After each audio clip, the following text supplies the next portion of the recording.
ઉમેદવારો માટે મોટા સમાચાર। લોકરક્ષક અને પીએસઆઈ ભરતી મામલે ઓગસ્ટ-સપ્ટેમ્બરમાં ફરી કરી શકાશે અરજી। લોકરક્ષક દળ અને પીએસઆઈ ભરતી મામલે સૌથી મોટા સમાચાર સામે આવ્યા છે। વાત જાણે એમ છે કે લોકરક્ષક દળ અને પીએસઆઈ ભરતી મામલે ઓગસ્ટ અને સપ્ટેમ્બરમાં ફરી અરજી કરી શકાશે। વિગતો મુજબ 2 સપ્તાહ સુધી ઉમેદવારો અરજી કરી શકશે।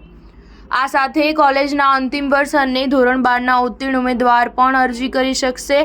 પોલીસ વિભાગમાં નોકરી ઈચ્છતા યુવાનો માટે સૌથી મોટા સમાચાર સામે આવ્યા છે। વાત એમ છે લોકરક્ષક અને પીએસઆઈ ભરતી માટે ઓગસ્ટ-સપ્ટેમ્બરમાં ફરી અરજી કરી શકાશે, જેમાં ખાસ કરીને કોલેજના અંતિમ વર્ષ અને ધોરણ 12માં પાસ થયેલા ઉમેદવારો અરજી કરી શકશે। આ સાથે અગાઉ અરજી કરવામાં બાકી રહેલા ઉમેદવારોને પણ તક અપાશે। અરજી કરવા માટે 2 સપ્તાહના સમય સાથે અરજીકર્તાઓને તક અપાશે। પોલીસ ભરતી બોર્ડના અધ્યક્ષ હસમુખ પટેલે ટ્વીટ કરી આ અંગે માહિતી આપી છે।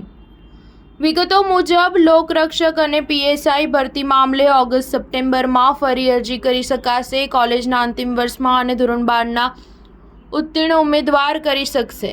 સ્ટાર ન્યૂઝ 7 હંમેશા સચ્ચાઈની સાથે।